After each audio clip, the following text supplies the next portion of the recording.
Assalamualaikum everyone. I hope you all are doing great and I am back with the another interesting video जिसमें आज आप सीखने वाले हैं कि हम नोज़ल वर्क कैसे करते हैं। If you are a beginner then this video is for you. Channel अगर सब्सक्राइब नहीं किया तो जल्दी से कर लें क्योंकि आगे बहुत अच्छी अच्छी वीडियोस आने वाली हैं। So let's get started.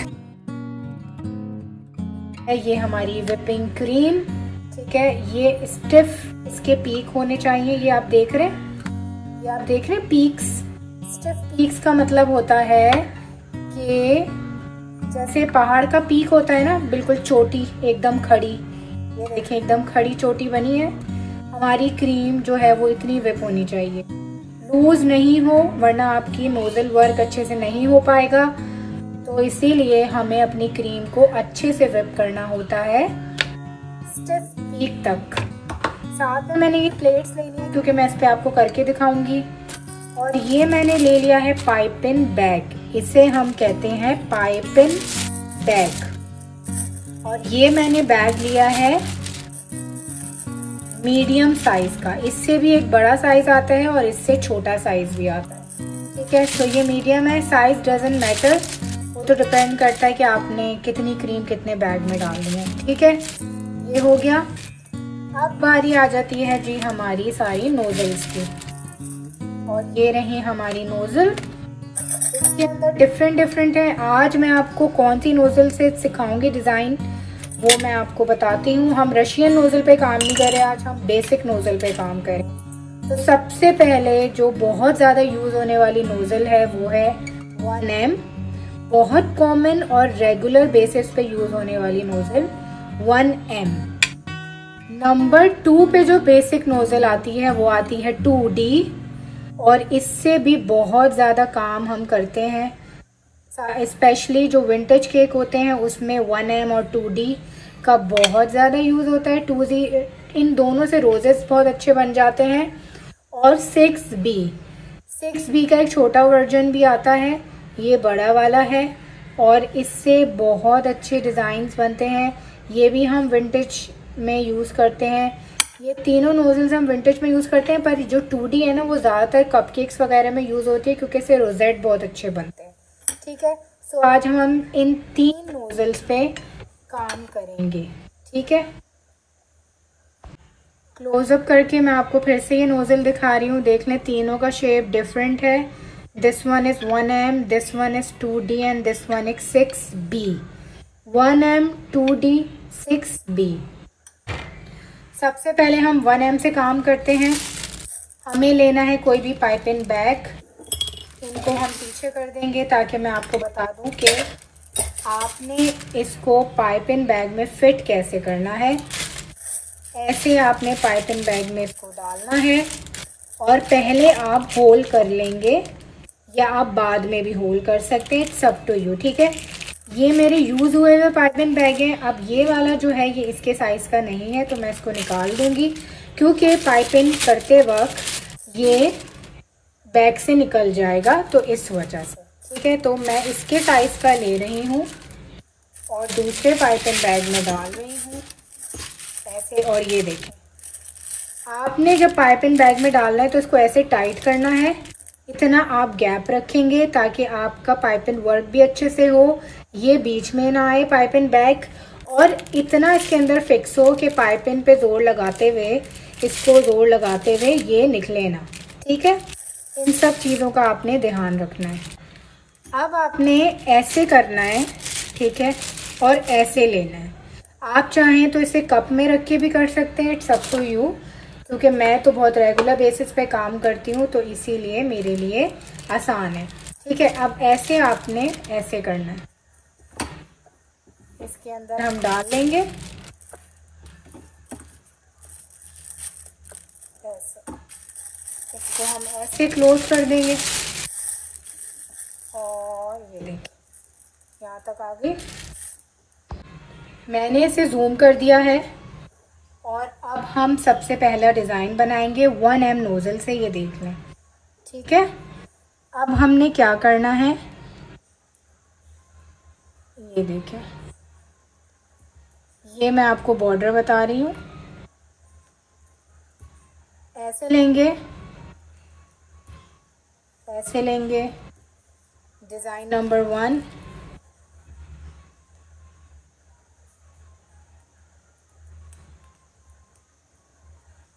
Design number 2, हाथ को मैंने ऐसे ऐसे रखा है, ठीक है। 1 2 3 4 5 और ये हम हाफ रोज बना रहे हैं। आई होप आपको ये दिख रहा होगा।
अब हम यूज़ करेंगे 6B नोज़ल, यानी कि मैं यूज़ करके आपको दिखाऊंगी। और ये कुछ इस शेप में होती है, इसका साइज़ बड़ा होता है और ये यूजुअली थोड़े बड़े केक्स में यूज़ होती है। 2B नोज़ल ज़्यादातर विंटेज केक में या बॉर्डर बनाने में यूज़ आती है। और आपने इसका जो मैंने आपको बताया छोटी जो साइज़ इसका आता है वो छोटे विंटेज केक में यूज़ होता है। बहुत मज़े के बॉर्डर्स बनते हैं, शेल बॉर्डर्स। आपने इसको नोज़ल को ऊपर की तरफ थोड़ा पुल करके और कर्व स्टाइल में नीचे की तरफ लाना होता है तो आपका शेल बनता है। मैंने कैमरे की पोजीशन ऐसे रखी हुई थी कि मेरा हाथ सही नहीं पड़ रहा था, जिसकी वजह से नीचे वाले शेल जो है ना वो बेचारे बिगड़ गए। और फिर आपने बनाने हैं पीक वाले design, pocket designs. Design number 2 वो बहुत इजी होता है, वो ज़्यादातर सपोर्ट देने के लिए बनाते हैं या फिर केक की बेस पे डेकोरेशन देने के लिए, और उसके ऊपर हम पर्ल लगा देते तो एक बड़ा सा अच्छा डिज़ाइन बन जाता है। डिज़ाइन नंबर 3 जिगजैग वाला, इसके भी यूजली बॉर्डर्स बनते हैं और इसके ऊपर हम ड्राई फ्लावर्स लगाते हैं for to give a beautiful look and support. और हमने जी बनाया चौथा डिज़ाइन आपके सामने। ये वाला जो डिज़ाइन है विच इज़ वेरी रफली बेसिक डिज़ाइन, जो कि कपकेक्स पे स्पाइरल बनाते हैं उसको हाइट देने के लिए। और यूजुअली जो बेकरी स्टाइल केक्स होते हैं उसके बॉर्डर्स पे भी छोटे वाले ऐसे स्पाइरल्स बने हुए होते हैं। और डिज़ाइन का क्या है, टोटली अप टू यू, आप डिफरेंट तरीके के डिज़ाइन बना सकते हैं। मैं आपको बहुत बेसिक बता रही हूँ क्योंकि ये बिगनर्स के लिए स्टार्टिंग में प्रैक्टिस करने के लिए। जब आप थोड़ा सा मिड लेवल पे आएंगे तो आप और बेहतर नोज़ल का यूज़ करना सीखेंगे, वो मैं आपको आगे की वीडियो में बताऊंगी। क्योंकि ये वाली वीडियो का मकसद है आपको बेसिक डिज़ाइन बताना और नोज़ल का यूज़ बताना कि वो आपने कैसे करना है।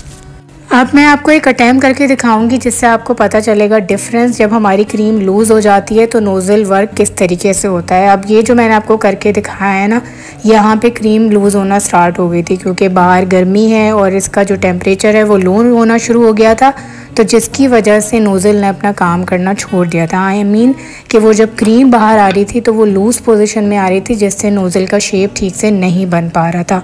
तो ये डिफरेंस होता है स्टिफ पीक वाली विप क्रीम में, जो आपने अच्छे से उसको बीट किया होता है। तो जब वो आप उससे क्रीम वर्क करते हैं नोज़ल के साथ तो आपकी अच्छी डेकोरेशन होती है और आपका क्रीम वर्क अच्छा होता है। अब आप ये देखें, मैंने स्पैचुला से इसे उठा रही हूँ तो ये लूज़ नहीं हुई, ये गिर नहीं रही, ये अपनी ही पोजीशन पे है। Now I am using nozzle number 3 which is 2D। 2D से कपकेक का काम बहुत अच्छा होता है, यानी कि कपकेक डेकोर बहुत अच्छा होता है। और इससे भी ऑलमोस्ट आप सिमिलर ही डिज़ाइन बना सकते हैं। ये मैं पुशअप वाला डिज़ाइन बना रही हूँ जिसे हम स्टार शेप कहते हैं। और इसकी भी एक छोटी नोज़ल आती है, उससे आप बॉर्डर्स बनाते हैं विंटेज केक पे और उससे बहुत छोटे छोटे स्टार्स बनते हैं जो हम छोटे केक्स में यूजुअली यूज़ करते हैं। तो आप इससे भी बॉर्डर्स बना सकते हैं इस तरह से गैप दे दे के, और आप चाहें तो इसको बिल्कुल मिला के स्टार बॉर्डर्स बना सकते हैं। और ये आप एज अ सपोर्ट भी बनाते हैं टॉपर्स वगैरह लगाने के लिए। और इसके ऊपर आप एक एक पर्ल अगर लगाएंगे तो वो बड़ी अच्छी प्यारी लुक इसकी इनहैंस हो जाती है स्टार्स की।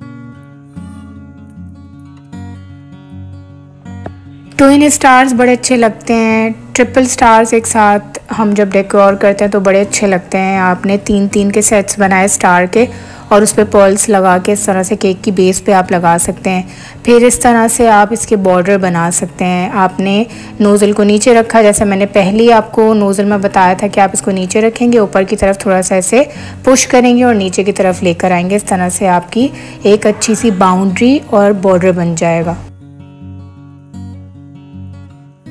And there is a huge difference between doing work on a plate and on a cake. हम जब केक के ऊपर काम करते हैं तो उसकी हाथों की पोजीशन बिल्कुल अलग होती है। प्लेट के ऊपर हाथ सीधा रखना पड़ रहा है, और जब हम केक के ऊपर बॉर्डर्स बनाते हैं तो हमारे हाथ की पोजीशन बिल्कुल डिफरेंट होती है। यहाँ अगेन मैं 2D से भी हाफ रोज़ेट बना रही हूँ। उसके बाद आप इससे फुल रोज़ेट बना सकते हैं। फुल रोज़ेट का जो लुक है ना वो कपकेक के ऊपर ही ज़बरदस्त आता है। अब आप देखिए जो पहला रोज़ेट बनाया उस वक्त क्रीम बहुत अच्छे से स्टिफ हुई थी, और फिर जब वो आहिस्ता आहिस्ता उसकी टेम्परेचर लो होने लग गया, तो जब मैंने सेकंड रोज़ेट बनाया तो वो जो नोज़ल के अंदर बची हुई क्रीम होती है ना वो निकली, तो वो बिल्कुल पतली क्रीम निकली, जिसकी वजह से देखें आपका रोज़ेट जो है ना आधा बिल्कुल भी प्रॉपर पता नहीं चल रहा है और एकदम मैसी सी लुक आ रही है। तो ये डिफरेंस होता है। अब जो मैंने प्लेट पे आपको करके दिखाया ना, ये मैंने कोई बहुत प्रो काम करके नहीं दिखाया, ये मैंने एज अ बिगिनर आपको समझाने के लिए, एग्जाम्पल के लिए करके दिखाया है कि अगर आप सीख रहे हैं तो आपने ऐसे ही प्रैक्टिस करनी है। क्रीम को फेंकना नहीं है, इसे रीयूज़ करना है प्रैक्टिस के लिए, ताकि आपके पैसे भी बचे। इसी तरह से आपको पता चलेगा कि आप कैसे डिफरेंट डिज़ाइन बना सकते हैं एक ही नोज़ल के साथ। इस तरह से आपको ये भी पता चलेगा कि क्रीम कितनी विप होनी चाहिए, कब जो है वो शेप ख़राब होना शुरू हो जाता है, कब अच्छे से बनता है।